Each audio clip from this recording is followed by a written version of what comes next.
오늘 하나님의 말씀 아가서 2장 10절에서 17절 말씀을 가지고 나의 사랑, 나의 어여쁜 자야 라는 제목으로 우리 함께 나누도록 하겠습니다. 아가서는 솔로몬이 쓴 책이죠. 그런데 이 아가서를 가장 아름다운 노래다라고 칭하고 있습니다. 그래서 노래들 중에 노래다, Song of Songs라고 이렇게 영어에서 기록되고 있습니다. 이 내용은 당대의 최고의 전성기를 구가했던 솔로몬 왕과 반대로 가장 천하고 정말 낮은 그런 시골 출신의 슬람미 여인과의 러브 스토리 내용입니다. 이들의 러브 스토리뿐만 아니라 이 본문을 중심으로 보게 되면은 여호와 하나님과 선민의 관계, 그리고 그리스도와 교회의 관계로 나타나고 있는데요. 이 사랑의 관계와 그 사랑 안에서 기쁨을 또 행복을 누리는 그러한 노래다, 이렇게 보시면 되겠습니다. 여러분들이 이 아가서가 전체 8장으로 되어 있는데요. 그냥 무작정 읽게 되면 구분이 좀 안 될 수가 있습니다. 그래서 세 부분으로 나누어지는데요. 참고하시면 참 좋으실 것 같아요. 1장 1절에서 3장 5절까지는 연인 시절의 노래입니다. 제목이 연인 시절의 노래. 그러니까 우리가 그 연인들과 데이트할 때 데이트하는 그 모습이 1장 1절에서 3장 5절까지에 기록되어 있습니다. 첫사랑의 기쁨을 묘사하고 있죠. 두 번째가 3장 6절에서 5장 1절인데 결혼식의 노래입니다. 드디어 이렇게 연인 관계가 결혼을 맛보게 되는데요. 그 결혼의 기쁨을 묘사하고 있습니다. 자, 그러면은 나머지 5장 2절에서 8장 14절까지는 신혼부부의 노래입니다. 신혼부부의 노래. 재밌죠? 연인에서 결혼하고 그 다음 신혼부부가 어떻게 살아가는지 그런 내용이 기록되어 있습니다. 그런데 여러분도 신혼부부 경험을 했죠? 신혼 때 너무 좋아서 죽고 못 살아서 결혼했는데 대판 싸울 때도 있죠. 그렇죠?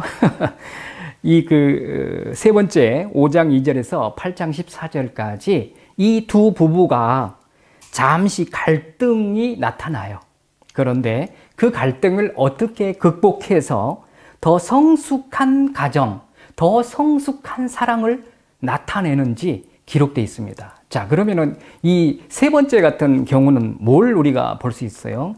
예수님과 우리가 살아가면서 때로는 우리가 좀 넘어지기도 하고 또 여러 가지 문제도 생길 수 있습니다. 그런데 그것을 극복해 나간다. 다시 말해서 성화되는 과정을 나타내고 있습니다. 그래서 성화된 자가 이제 내가 내 남편하고 이렇게 살다 보니 너무너무 좋단다 라고 하는 내용을 다른 데다가 알리는 그런 내용이 세 번째 기록되어 있습니다.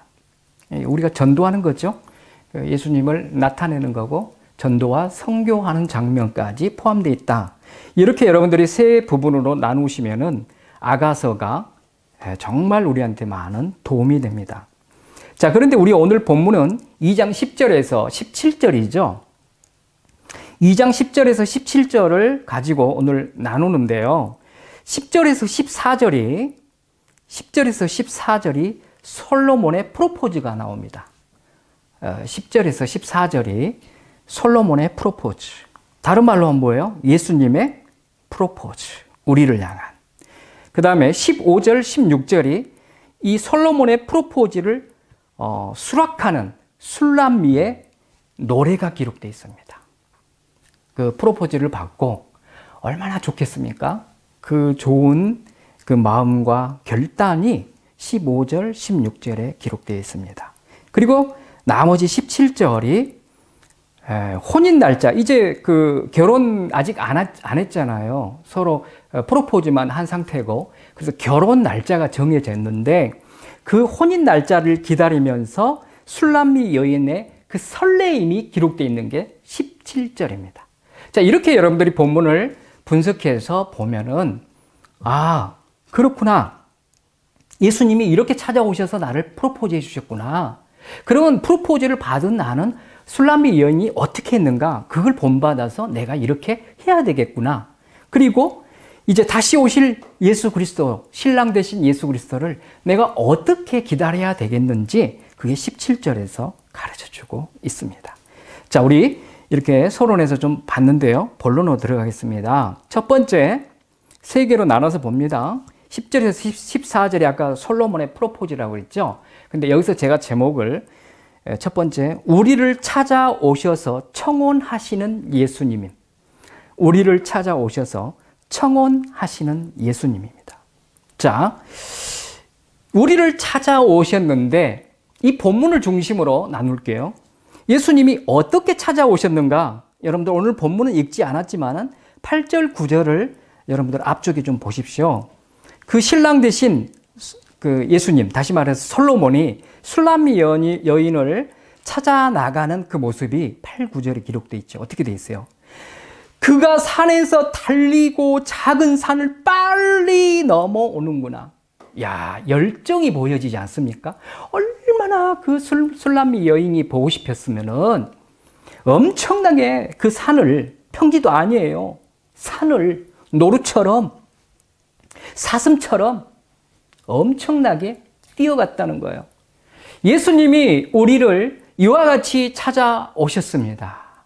얼마나 천상에서 너무너무 내 사랑아, 나의 사랑, 나의 어여쁜 자야 하면서 이와 같이 찾아오셨다. 그 예수님이 찾아오신 그 열정 얼마나 감사합니까? 이 예수님은 이와 같이 우리를 향해서 뜨거운 열정으로 찾아오셨다는 것을 볼 수가 있습니다. 자, 그러면은 찾아오신 예수님이 두 번째로 사랑 고백을 하죠. 그리고 프로포즈를 하죠. 그게 몇 절이 나와요? 10절과 13절입니다. 오늘 제목이죠. 나의 사랑, 나의 어여쁜 자야. 이게 지금 예수님이 그 뜨거운 열정으로 우리에게 찾아오셔서 지금 사랑 고백하고 있는 거예요. 나의 사랑, 나의 어여쁜 자야.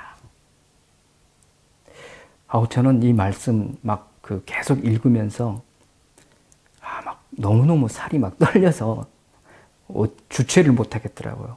예수님이 진짜 나를 이렇게 나의 사랑, 나의 어여쁜 자야 이렇게 말하고 계신다고 생각하니까 몸둘 바를 모르겠더라고요. 얼마나 좋은지 몰라. 얼마나 좋은지. 예수님이 이렇게 사랑을 먼저 고백합니다. 최고지 않습니까? 하나님이 나의 사랑, 나의 어여쁜 자다고 하면은 뭘 더 바라겠어요? 사실요, 솔로몬이 술람미 여인한테 나의 사랑, 나의 어여쁜 자야 했을 때 이해가 안 됩니다, 여러분. 앞에 여러분들이 이제 그 성경을 안 읽어서 그렇지만 읽어보면은요, 솔로몬은 당대의 최고의 왕이잖아요. 근데 이 술람미 여인은요, 계달의 장막에서 머물면서 포도원을 이렇게 관리하는, 그러다 보니까 햇빛 쨍쨍 나가지고 얼굴이 시커멓게 다 타고 그야말로 몸은 빼짝 마르고 보잘것이 없었다는 거예요. 그럼에도 불구하고 이 솔로몬 왕이, 여러분 비교해 보세요. 그와 같은 우리를, 보잘것도 없는 우리를 빼빼 말라가지고 시커멓게 타가지고 쩔쩔 매고 살아가는 우리를 하나님이, 예수님이 찾아오셔서 나의 사랑, 나의 어여쁜 자야. 진짜 몸둘 바를 모릅니다. 이 얼마나 이 정말 최고의 하나님의 사랑과 은혜를 받는 것 아닙니까? 여러분한테 지금 예수님이 그렇게 고백하고 있습니다. 자, 그리고 고백만 했습니까? 청혼하시죠. 그 내용이 뭐예요? 일어나서 함께 가자. 이게 프로포즈 내용입니다. 일어나서 함께 가자. 자, 여러분, 제가 여러분들 푼수라고 저한테 말하지 마세요.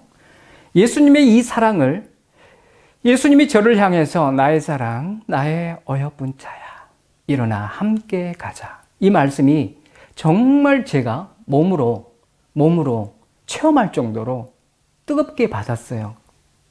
그 사랑을 받으니까 그 사랑을 받은 제 모습 속에서 실제 제 와이프한테 립 서비스가 아니라 정말 이렇게 고백했습니다. 나의 사랑, 나의 어여쁜 자야. 제가요, 집에서 이제 계속 앉아만 있으면 좀 그렇잖아요. 그래서 조금 더 작성도 하고 하다가 이제 와이프가 조금 일찍 퇴근하잖아요. 올로 근무하는 거 아니니까. 그래서 제가 걸어서 가까우니까 한 10분, 12분 거리니까 운동 삼아 나가요. 퇴근할 무렵에 나가서 나갑니다 이런 말도 않고 몰래 나가요. 몰래 나가서 와이프가 이제 건물에서 이렇게 나오잖아요.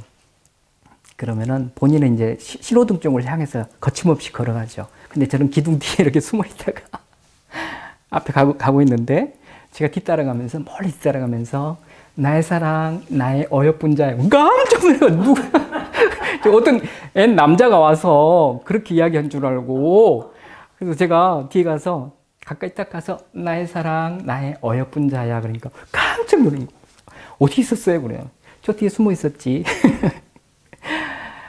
왜 오셨냐고, 왜 왔냐고 그래요. 제가 당신 보고 싶어서, 나의 사랑, 나의 어여쁜 자 보고 싶어서, 진짜로.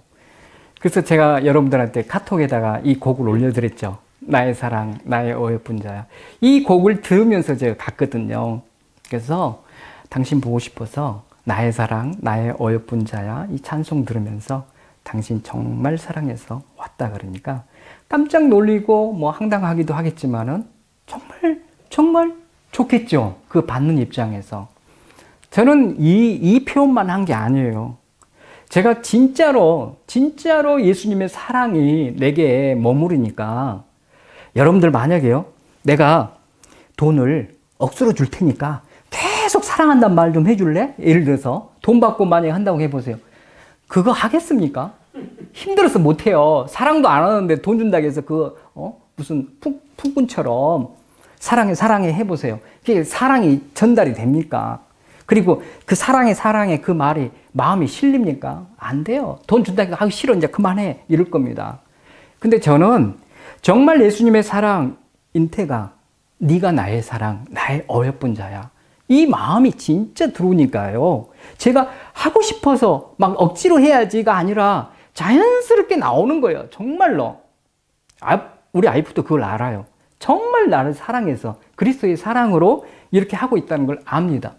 그래서 저는 이것만 고백하는 게 아니라 창세기의 2장에 나오죠. 2장 23절에 보면은 아담이 내 뼈 중에 뼈요, 내 살 중에 살이로다. 제가 와이프한테 그렇게 이야기해요. 당신은 내 뼈 중에 뼈고 내 살 중에 살이야. 그토록 당신은 나에게 소중하고 사랑스러운 존재야. 소중한 존재야. 이거를 진짜 고백합니다. 여러분, 이런 사랑을 여러분들이 했을 때 내가 어떤 문제를 해결해야지, 내가 어떻게 저걸 고쳐야지, 이래 안 해도요, 이 사랑의 파워가 놀라워요. 제가 어제도 우리 큰딸이 우리 집에 와서 뭘 가지고 가야 되는데 퇴근길에 아빠가 이 다른 그 약수역까지 걸어가야 되는데 갖다 주면 좋겠다는 그 말이 떨어져서 제가 신바람 나게 갔어요. 신바람 나게. 그래 가서 만나자마자 큰딸한테 나는 우리 딸이 너무너무 사랑스러워서 나를 부를 때마다 기쁜 마음으로 이렇게 달려와서 이렇게 전달해 주는 거야. 그러니까 좋아가지고. 이게요, 막 그냥 뭘 하고 있는데 뭘 갖다 주라 하면 옛날 같았으면, 아이, 오라 그래, 그냥. 와서 가져가라고 그래. 막 이랬을 거예요. 와이프가, 여보, 당신이 이렇게 좀 갔다 오면 안 될까? 그래서, 갔다 와야지. 내 사랑하는 딸인데. 내가 갈게. 옷 다 빨리빨리 입고, 먼저 도착할까봐 그것도 지하철에서 먼저 도착해서 기다릴까봐 내가 먼저 빨리 도착해야 되지. 그래서 빠른 걸음으로 간 거예요. 여러분, 정말 억지로 사랑은 어렵습니다. 그런데 진짜 사랑은 어디서 나온다고요? 예수님의 이 사랑을 받고 그 사랑에 감격해서 막 눈물이 흐르고 너무너무 좋고 이랬을 때 여러분의 삶 가운데 이 사랑이 나타나게 됩니다. 일어나서 함께 가자 청혼하잖아요.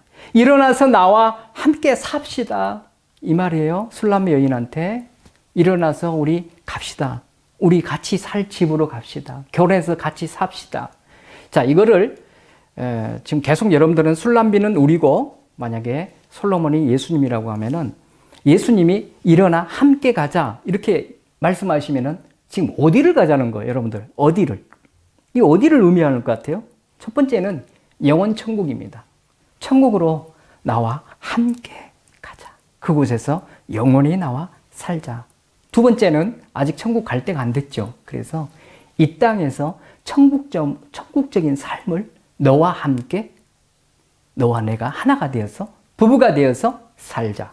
이 말씀입니다. 얼마나 멋집니까? 여러분들 그런데 이렇게 지금 예수님의 프로포즈를 받으시고 이 영원 천국에서 예수님과 영원히 산다는 생각하면서 막 감사가 철철철 넘칩니까? 그리고 이 땅에서도 심령 천국이 이루어져서 예수님과 나는 같이 지금 살아가는 부부야라는 마음으로 이 천국적인 삶을 살아내고 계십니까? 그렇지 못하는 부분들이 너무도 많다는 겁니다. 이거 회복해야 됩니다. 그렇죠? 회복해야 돼요. 자, 이렇게 프로포즈까지 하셨죠. 이 프로포즈를 하시고 우리를 향해서 두 가지를 요청하세요. 두 가지를 요청해요. 마치 우리가 결혼하면은 결혼 예물을 이렇게 지참해서 가지고 하는 것처럼 두 가지를 요청하시는데 14절에 나오죠. 뭐라고 돼 있죠? 네 얼굴 보고 싶어. 네 얼굴 좀 보여주면 안 되니? 이겁니다. 두 번째가 뭐예요? 목소리 듣고 싶어. 네 목소리는 너무너무 아름다워. 나 듣게 좀 해줘. 자, 여러분들 그러면은 영적으로 이거 대비하면은 뭐가 되겠습니까? 지금 연인이 되어서 프로포즈까지 받고 이제 결혼을 앞두고 있는 이런 상황인데 예수님께서 프로포즈를 하시면서 요구하신 이 두 가지 요청에 무슨 의미가 있을까요? 나는 너의 겉모습만 보고 사랑하는 것 아니야 합니다. 이거는 두 부부가 이 술람미 여인과 솔로몬이 인격적인 보다 깊은 인격적인 관계를 인격적인 사랑을 나누고 싶어 이걸 요구하고 계십니다. 여러분 예수 그리스도 믿고 하나님의 자녀되는 권세를 얻었습니까? 예수님은 지금도 우리를 향해서 이와 같이 요구하시는 것이 있습니다. 뭐라고요? 인격적인 만남, 예수님과 인격적인 사랑을 나누기를 원하는 그 여러분의 열정이 있어야 된다는 것을 가르쳐주고 있습니다. 예수님이 그토록 우리를 보고 싶어 하죠. 우리를 그토록 목소리를 듣고 싶어 하시죠. 여러분들 얼굴 보여드려야 돼요. 예배 자리로 나가서 예수님한테 얼굴을 보여드리고 예수님한테 정말 감사하며 또 하나님을 향해 우리가 기도하고 찬송할 때 우리 목소리를 들으신다는 거예요. 여러분, 단지 예수님이 오셔서 프로포즈 해주고 하나님의 거룩한 자녀, 하나님 그 놀라우신 은혜를 입고 예수님의 신부가 됐다고 룰루랄라 하고 살아갈 우리가 아니다는 겁니다. 인격적인 그 만남 속에 인격적인 사랑이 나타나야 된다는 것을 이 14절에서 가르쳐주고 있습니다. 자, 이와 같이 10절에서 14절의 내용을 봤죠. 그런데 중간에 11절, 12절, 13절의 그 상반절에 보면은 겨울도 지나고 비도 그쳤다. 이 말은 신랑이 찾아와서 얘야, 아니면 술람이 여인한테 여인이요. 그동안 너무 고생했어. 겨울철 같은 그 인생길. 비만 내리고 정말 축축했던 당신의 인생은 이제 지나갔다오. 당신과 내가 이렇게 만났으니 지면에는 꽃이 피고 새가 노래하고 비둘기 소리가 우리 귀에 들려지고 그리고 무화과 나무에 푸른 열매가 익었고 포도나무에 꽃이 피어 향기가 이렇게 나고 있으니 당신과 내가 결혼하게 되면 이와 같은 삶을 살게 될 것입니다. 이 내용입니다. 이것을 영적으로 보면은 천국의 모습을 보여주고 있는 것이고요. 아까 제가 앞에서 말씀드린 것처럼 이 땅에서 산다고 하는 것은 신랑 되신 예수님과 살아갈 때 이와 같은 열매를 맺고 꽃이 피고 열매를 맺고 천국적인 삶을 살아갈 수 있도록 해주시겠다는 그 내용이 여기 중간에 기록되어 있습니다. 자, 그러면 이렇게 예수님이 프로포즈를 했죠. 자, 15절, 16절을 통해서 두 번째, 예수님의 청혼에 응답하는 우리의 노래입니다. 제목이 예수님의 청혼에 응답하는 우리의 노래. 이거는 청혼을 수락하는 술람미 여인의 노래라고 제가 앞에서 말씀드렸죠. 우리에게 적용한 거죠. 자, 그러면은 예수님의 청혼에 이 프로포즈에 우리는 어떻게 응답하고 또 노래할 것인가? 그것을 술람미 여인이 이야기해 주고 있습니다. 첫 번째 두 가지인데요. 첫 번째는 15절, 두 번째는 16절입니다. 첫 번째가 뭐예요? 우리를 위하여 여우, 곧 포도원을 허는 작은 여우를 잡으라. 우리의 포도원에 꽃이 피었습니다.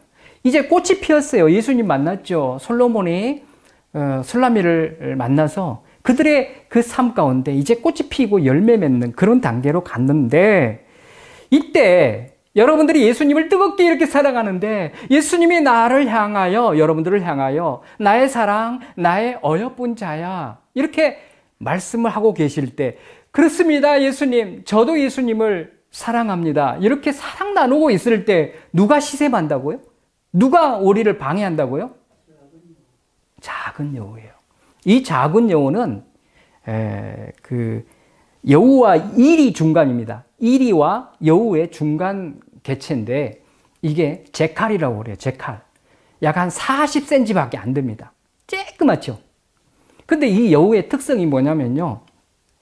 꼭 포도나무가 꽃이 필 때가 뿌리를 갉아먹으면은 그 뿌리에 영양소가 너무 많아서 그걸 다 캐먹는다는 거예요.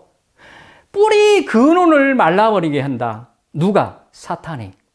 여러분들이 정말 하나님 앞에 예수님의 그 놀라우신 사랑을 받고 이 사랑을 나누고 살아갈 때 이와 같이 사탄은 그것을 시샘하여 어떻게든지 저 사랑을 무너뜨려 버려야지. 그래서 포도나무가 꽃이 피어서 열매를 맺기 전에 제칼이라고 하는 이 작은 여우가 땅을 파가지고 그 밑에 있는 뿌리를 다 갉아 먹어버립니다. 망하게 만들어요. 자, 여러분들 영적으로 여러분들은 반드시 이것을 적용해야 됩니다. 인격적인 사랑 관계를 이 술람미 여인이 이 15절에서 여우를 잡겠다라고 하는 이 의지를 그 신랑한테 이야기한 거는 아까 신랑 대신 솔로몬이 당신이 나한테 인격적인 사랑과 관계를 맺자고 하셨으니 제가 그 인격적인 관계와 사랑을 나누겠나이다. 그런데 그 인격적인 사랑을 깊이 있게 나누려고 하는데 이 작은 여우가 우리를 방해하네요. 신랑 대신 그 왕한테 이것을 잡아주세요. 라고 요청하는 겁니다. 여러분, 예수님과 여러분 사이, 그리고 여러분의 부부 사이, 그리고 여러분과 이웃 사이에 이러한 또 여러분과 자녀 사이에 이러한 제칼, 작은 여우가 끊임없이 틈을 노리면서 공격해 온다는 것을 기억하시기 바랍니다. 깨어 있어야 됩니다. 그래서 깨어 있어야 돼요.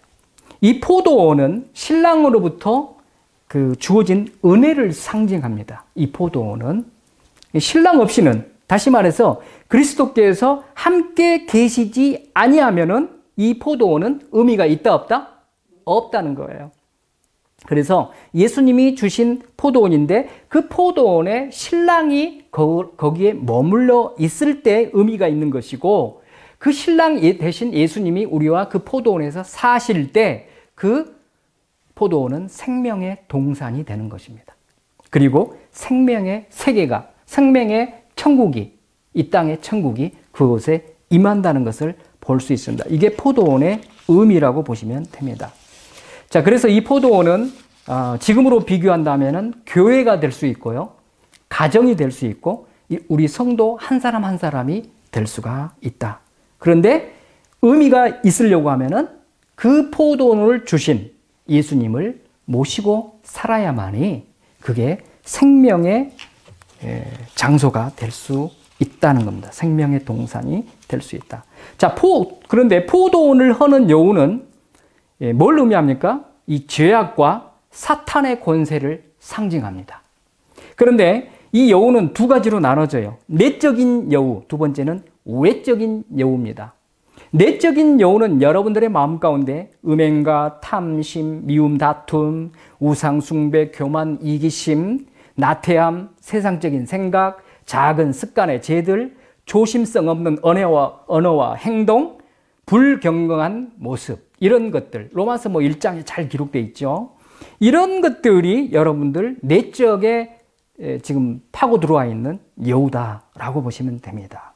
그래서 하나님의 영광을 드러내지 못하게 하는 이 모든 것들이 다 내적인 여우다. 자, 그러면은 외적인 여우는 뭐예요? 외부적인 거죠. 내 안에서 나타난 것은 내적이었고 외부적인 것은 큰 틀에서 보면은 뭐가 있었겠어요? 이단 사설이나 거짓 선지자들이 여기에 해당이 됩니다. 그래서 이 내적으로 외적으로 이 여우는 반드시 잡아야 됩니다. 반드시 이것들을 찾아내야 되고 없애야 된다는 거죠. 그래서 여러분들은 반드시 내 가정에, 부부 사이에, 예수님과의 관계 속에 이렇게 좋지 못한 것들이 무엇인가 늘 하루하루마다 찾아내야 되고 찾았으면은 말씀으로, 기도로 제거해 나가야 됩니다. 만약에 이것을 잡지 아니하면은 여러분들 처음부터 저는 시골에서 살아서 알잖아요. 이런 여우들이 처음부터 막 굴파지 않아요. 난리가 아니에요. 거기 포도원을 막 돌아다닙니다. 얼마나 빠른지도 몰라. 막 돌아다니면은 어떻게 돼요? 지금 꽃이 피었는데 흔들고 다녀보세요. 꽃 다 떨어지면은 열매 나와요? 안 나와요?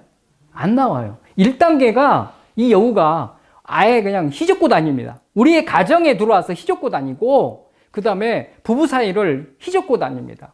그러다가 우리가 거기에 넘어져 꽃도 떨어졌다 그러면 이제 뿌리를 다 갉아먹어 버려요. 그럼 이 가정이 어떻게 되겠습니까? 부부 관계가 어떻게 되겠습니까? 그러니까 이 휘젓고 다닐 때 잡아내야지 그걸 그냥 놔두면 어떻게 된다? 아예 이제 그 뿌리를 판다는 의미는 우리 삶 속에 깊이 들어와서 둥지를 아예 만들어 놓고 자리를 매김을 하고 산다는 거예요. 우리 믿음과 소망과 사랑의 뿌리를 다 죽게 만듭니다. 여러분, 신앙생활을 하면서 내적인 여우가 무엇인지 아직도 나한테 혈기가 있다든가 분노가 있다든가 이거 다 걷어내야 됩니다. 그리고 외적인 여우, 잘못된 거짓 선지자들, 가르침 이런 것들을 경계를 하고 우리가 바른 신학으로 나가야 된다는 겁니다. 자, 여러분 제가 책 한 권의 내용을 좀 소개해 드릴게요. 박호근이라고 하는 저자가 머리 아픈 남편, 가슴 아픈 아내. 재밌죠? 머리 아픈 남편, 가슴 아픈 아내라는 두란노에서 나온 책에 이런 내용이 기록되어 있더라고요. 부부싸움의 진짜 원인은 무엇일까? 이렇게 적어져 있어요. 거기에 보면은. 부부싸움의 진짜 원인은 무엇일까? 사소한 말다툼이나 어처구니 없는 파멸로 치닫는 이유는 무엇일까? 술, 외도, 고부 갈등, 경제 문제, 자녀 문제 이런 것들, 그 다음 부부싸움 이런 것들이 원인이 아니라 현상일 뿐이지 진짜 원인은 따로 있다고 기록되어 있어요. 그 책에 보면은 뭐라고 되어 있냐면은 부부싸움의 밑바닥에는 부부간에 정서적 친밀감의 욕구가 있대요. 정서적으로 친밀감의 욕구가, 우리 욕구 그러면은 이제 이 친밀감의 욕구와 또 식욕, 수면욕 이렇게 세 가지를 먼저 볼 수 있는데요. 이 식욕과 수면욕은 개인이 그냥 잠 자면 되는 거고 먹으면 돼요. 그런데 이 친밀감의 욕구는 혼자 할 수 없다는 거예요. 상대방으로 인하여 이것이 채워져야 된다는 겁니다. 그런데 이 부부가 깊은 친밀감을 먼저 경험을 하려고 하면은 세 개의 문을 통과해야 된대요. 첫째가 뭐냐면은 정서적인 친밀감, 두 번째가 육체적인 친밀감, 세 번째가 영적인 친밀감이래요. 자, 그러면은 이 정서적인 친밀감은 대화와 서로 배려를 통해서 이게 해소가 된대요. 그리고 육체적인 친밀감은 서로 스킨십과 잠자리에서 해결 가능하고, 영적인 친밀감은 하나님을 함께 둘이 똑같은 방향을 가지고 하나님 앞에 나아가는 것, 이로 가능하다고 합니다. 자, 그런데 이런 정서적인 친밀감이 사라지면은 일단 대화를 하지 않는다는 거예요. 대화가 끊어진다. 대화 대신에 화를 내든지 아예 그냥 입을 다물어 버린다는 거죠. 그러니까 소통이 안 되다 보니까 서로 오해를 쌓게 된다는 거죠. 말을 안 하니까. 그래서 아내는 자신이 사랑받지 못한다고 생각하고 있고, 남편은 가족에게 인정을 못 받고 있다, 이렇게 생각해서 그 침묵의 시간, 서로 말도 안 하고 하는 시간들이 길어진다는 겁니다. 그런데 이 책에서는 뭐라고 하냐면요, 그럴 때 서로 고맙다는 말을 해라. 다른 이야기 하려고 많이 하려고 하지 말고 고맙다는 말을, 표현을 시도해라, 이렇게 돼 있어요. 예를 들어서 아내가 빨래를 하고 와이셔츠를 달아주면 아내에게 가서 깨끗한 옷 입게 해줘서 고마워요 라고 이렇게 말을 하라는 거예요. 그리고 퇴근해서 오면은 남편을 향해서 아내가 오늘 회사에서 일하느라 너무 수고하셨어요. 우리 가족을 위해서 열심히 일해줘서 고마워요. 이렇게 이야기하라는 거예요. 물론 지금 싸움박질하고 있을 때는 이게 안 되죠. 조금 해결됐을 때는 많은 것을 시도해가지고 하려고 하지 말고 먼저 고맙다, 이런 말부터 몇 마디 안 되더라도 그거부터 하라는 거예요. 이때 중요한 것은 이 합법이 가르쳐 들려든가 이렇게 따지려고 해서는 안 된다고 기록되어 있습니다. 그래서 가장 좋은 방법은 내가 먼저 하라는 거예요. 와이프가, 남편이 먼저 고마워요 이 이야기를 하기를 기대하지 말고 내가 먼저 하라는 겁니다. 내가 먼저 했을 때 상대가 변하기 시작한대요. 이 책의 내용이 그겁니다. 여러분, 저는 우리 크리스찬뿐만 아니라 믿지 않는 부부들의 삶 속에서 부부가 이렇게 정말 다정하게 살지 못하는 모습을 볼 때 저는 너무너무 가슴이 아파요. 예수를 믿든지 안 믿든지. 저는 이런 생각을 해요. 야, 내가 살면 얼마나 살 건가. 이렇게 살고 있을 때 내가 사랑할 수 있는 존재가 있고 사랑할 수 있다는 게 얼마나 값진 것인가. 여러분, 제가 한강 둔치를 걸어갈 때요, 시멘트가 있는 데가 있고 흙이 있는 데가 있어요. 제가 흙을 이렇게 밟고 걸어갈 때 제가 무슨 감사를 하는 줄 아세요? 하나님 감사합니다. 제가 천국 가면은 이 흙을 밟지도 못할 텐데 이 땅에 살 동안 이 정말 소중한 흙을 밟을 수 있다는 게 얼마나 감사한지 모르네요. 천국에는 없어요, 여러분. 다 금길이라. 여러분들, 지금 이 지구에 있는 것이 얼마나 값지고 또 소중하고 좋습니까? 다 누릴 거 누려야죠. 감사해야죠. 천국 가면 없다니까요. 천국 가면 이렇게 사랑할 수 있는 이런 와이프도 없다니까요. 사랑할 수 있는 아들, 딸들이 없다니까. 얼마나 안타까워요. 그거를 그냥 그렇게 보내버린다는 게. 너무너무 1분 1초도 저는 사랑하고 싶어. 어떤 사람이든 와이프뿐만 아니라 얼마나 좋습니까? 이와 같이 술라미 여인은 첫 번째로 당신을 내가 인격적으로 깊이 있게 사랑하고 싶으니 이런 모든 것들을 제거해 주십시오. 그러면서 이 제거해 주십시오 그러면 막 의타적인 것 같지만은 내가 이렇게 하겠습니다. 나를 도와주십시오. 이거를 꿈꾸면서 나아가고 있는 모습을 볼 수가 있습니다. 두 번째 이제 화답하는 노래가 뭡니까? 16절에 내 사랑하는 자는 내게 속하였고 나는 그에게 속하였도다. 그가 백합화 가운데서 양떼를 먹이는구나. 이제 이 두 사람의 사랑이 꽃피우기 시작했죠. 그러니까 이 노래를 합니다. 술라미 여인이. 그래서 서로 속했대요. 나는 왕에게 왕은 나에게 이렇게 하나가 되었습니다. 이게 뭐예요? 온전한 연합이잖아요. 생명 연합, 사랑으로 연합됐다는 겁니다. 사랑의 최고의 극치가 이겁니다. 서로가 하나 된 겁니다. 당신, 아까 제가 그랬잖아요. 당신은 내 뼈 중에 뼈요, 살 중에 살이다. 제가 이런 의미로 고백한 겁니다. 단지 그냥 한 게 아니에요. 당신은 내 몸과 같다 이거예요. 나는 당신 안에, 당신은 내 안에, 이렇게 우리는 하나된, 연합된 그런 존재야. 이걸 고백하는 겁니다. 여러분, 우리 성도들은 수직적으로는 하나님과 연합이 돼야 되죠. 또 수평적으로는 성도들이나 이웃하고 이렇게 연합이 돼야 됩니다. 연합되지 않으면 다툼이 있고 서로 얼마나 싸웁니까? 이렇게 서로가 다 상대의 소유가 됐다. 너는 내 소유, 나는 너의 소유. 이렇게 됐을 때 사랑의 최고의 경지다. 최고의 극치에 이르렀다. 이것을 지금 이야기하는데 솔로몬과 술람 이야기만 아니라 예수님과 우리가 이와 같은 단계까지 가야 됩니다. 그거는 요한복음 15장 4절 5절에 잘 기록되어 있잖아요. 내 안에 거하라. 나도 너희 안에 거하리라. 가지가 포도나무에 붙어 있지 아니하면 스스로 열매를 맺을 수 없음 같이 너희도 내 안에 있지 아니하면 그러하리라. 나는 포도나무요 너는 가지라. 그가 내 안에 내가 그 안에 거하면 사람이 열매를 많이 맺나니 나를 떠나서는 너희가 아무것도 할 수 없습니다. 아멘. 이 아무것도, 나를 떠나서는 아무것도 할 수 없다는 내용이 백합화 가운데서 양떼를 먹이는구나, 이 내용입니다. 그러니까 이 16절은 요한복음 15장 4절 5절을 그대로 풀어놓은 거예요. 그 안에 다 의미가 담겨져 있습니다.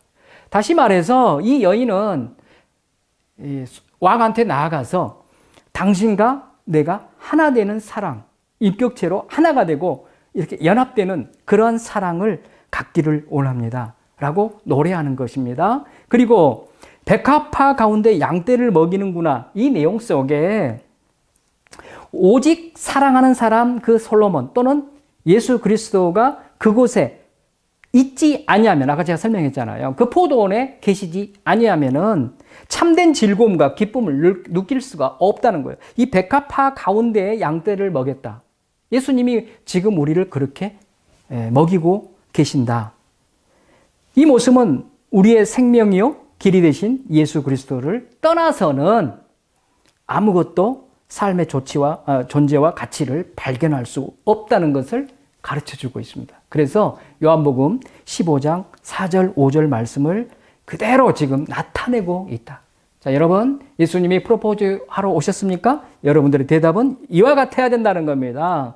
하나님, 내가 인격적으로 뜨겁게 사랑하기를 원합니다. 그런데 내 안에 이러한 내면적인 여우가 있으니 이것을 십자가에다가 들고 나아가서 하나님 앞에 기도하고 나아갈 터이니 성령이여 도와주시옵소서 해서 여러분 정결한 신부가 되어야 된다는 것을 가르쳐주고 있습니다. 자, 세 번째, 그러면은 17절이라고 그랬죠. 혼인 날짜를 기다리는 술람미 여인의 그 설레임, 이게 17절입니다.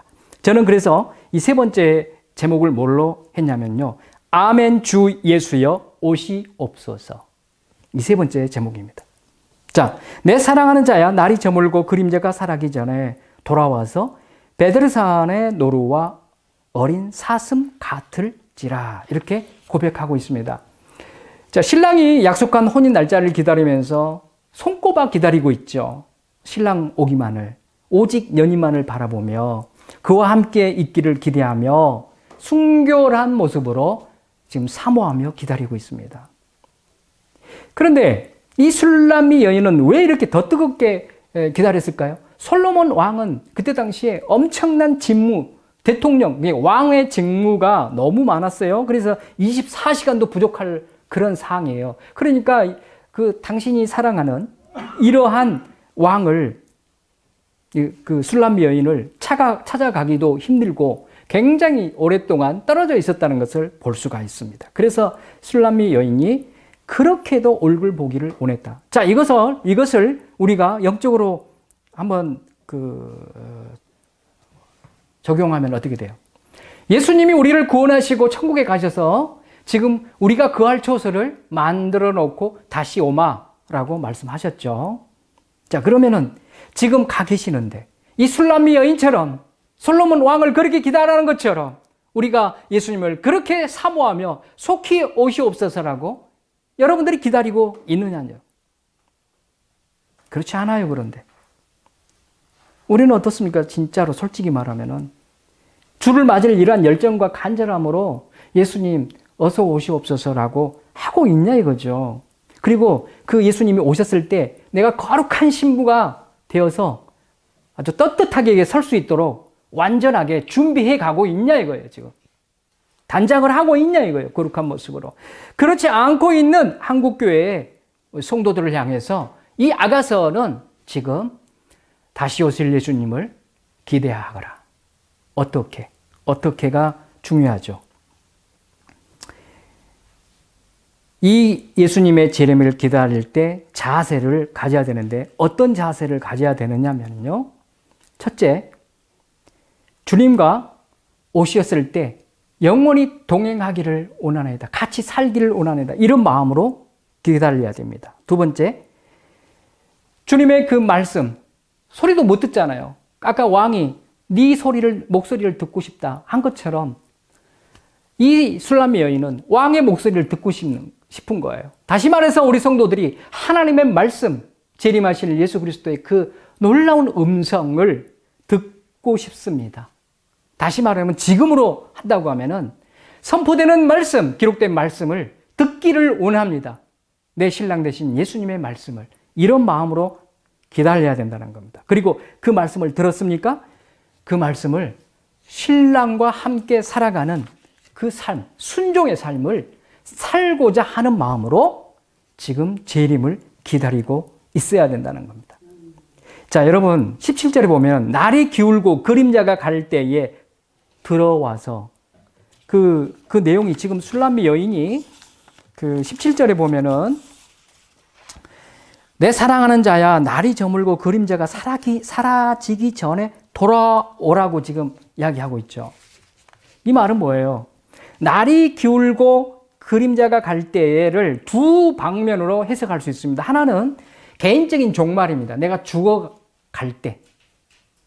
다시 말해서 이제 내 생을 마감하는, 더 넓게는 예수님의 재림함을 가리키고 있습니다. 그런데 그것만 있는 게 아니라 이 내용 속에는 예수님을 기다릴 때 어떻게 기다려야 되냐?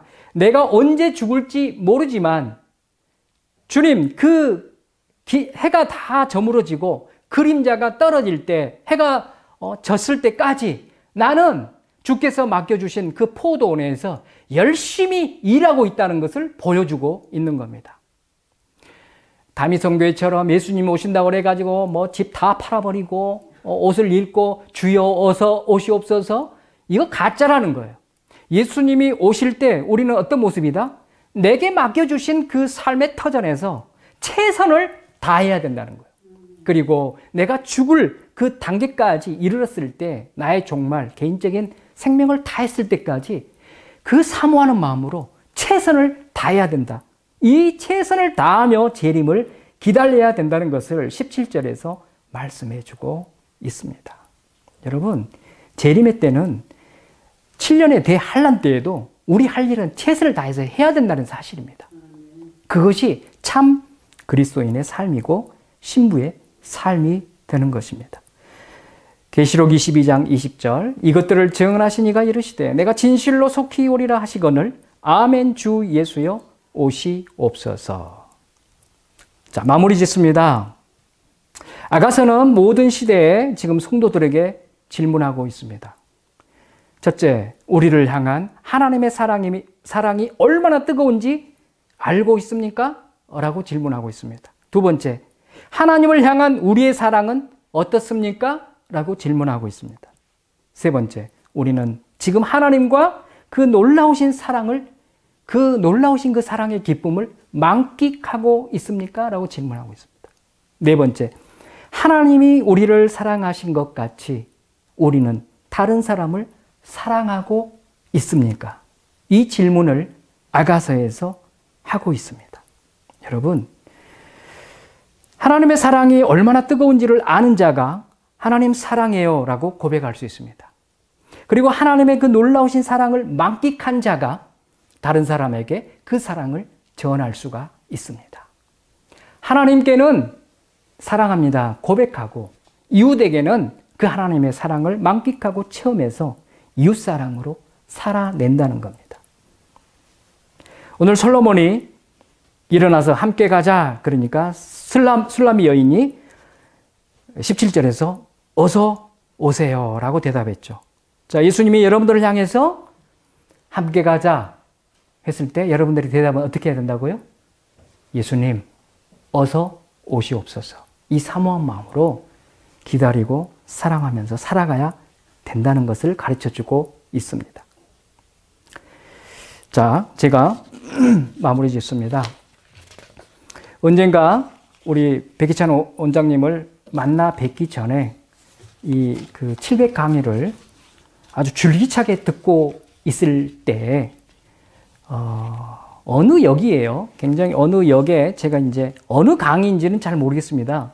근데 그 강의를 듣고 이제 듣다가 역에서 내렸어요. 바깥으로 나왔는데 밖에 나왔을 때 그 과목이 거의 다 끝날 무렵이었는데 우리 원장님이 아주 카랑카랑 그 멋진 목소리로 시를 한 편 읽어주시더라고요. 그런데 제가 다음 장소로 가야 되는데 그 시가 너무너무 좋아가지고 털썩 주저앉아가지고 벤처에 그것을 받아 적기 시작했어요. 스톱시키고 적고 스톱시키고 적고 너무 좋았어요. 그러니까 눈물이 나더라고요. 오늘 그 시를 제가 읽어드리고 설교를 마치겠습니다. 아가서 술람미 여인의 고백, 조수정. 당신이 불러주기 전까지 저는 포도원에서 일하기 위해서 태어났습니다. 땀 흘려 일해도 안식이 없는 곳, 포도원에 꽃이 피고 비둘기가 지저귀어도 그것을 누릴 수 있는 여유가 없었습니다. 포도원에 찾아오신 이여, 사과나무 그늘 아래 지쳐서 잠들어 있는 저를 깨부셨습니다. 입만 가득하게 보였던 포도원이 그렇게 아름다운 곳인지 처음 알았습니다. 제 속에 잠들었던 열정이 비로소 눈을 뜨기 시작했습니다. 모략의 즙이 뚝뚝 떨어지는 듯 당신의 입술에서 흘러나온 사랑의 고백은 저의 모든 상처를 씻어내렸습니다. 그대의 사랑이 제 가슴으로 떨어질 때 제 삶은 아름다운 꽃몽오리처럼 피어나기 시작했습니다.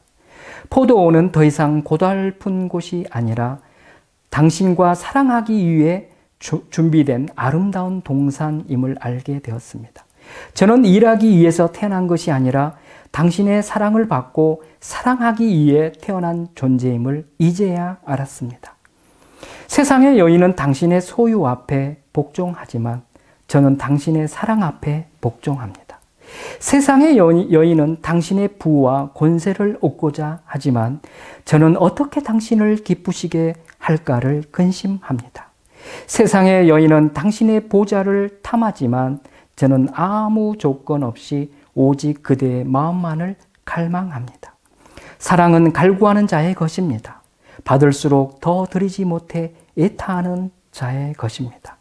베푸신 은혜에 감격하며 받은 만큼 섬기기 위해 우는 것입니다. 작은 티라도 괴로워하며 자신을 더 책짓질하는 것입니다. 당신을 사랑하면서 저의 언어와 표정이 바뀌었습니다. 생각과 행동이 기품이 있는 자로 바뀌었습니다. 당신만 바라보면서 그렇게 되었습니다. 당신과 맞추어 가고 싶어서 날마다 그렇게 연습을 하였습니다. 꿈속에서도 당신과 어울리지 않는 것들은 모두 거절하였습니다. 생각에서조차 당신이 싫어하는 것들은 가차없이 내어버렸습니다. 그 사랑이 저를 다시 태어나게 했습니다. 저를 준비하는 사람이 되게 했습니다. 당신의 사랑을 한 몸에 받은 저는 왕의 신부입니다. 이름 없는 들꽃이어도 당신의 마음을 빼앗아 버린 사랑의 신부입니다.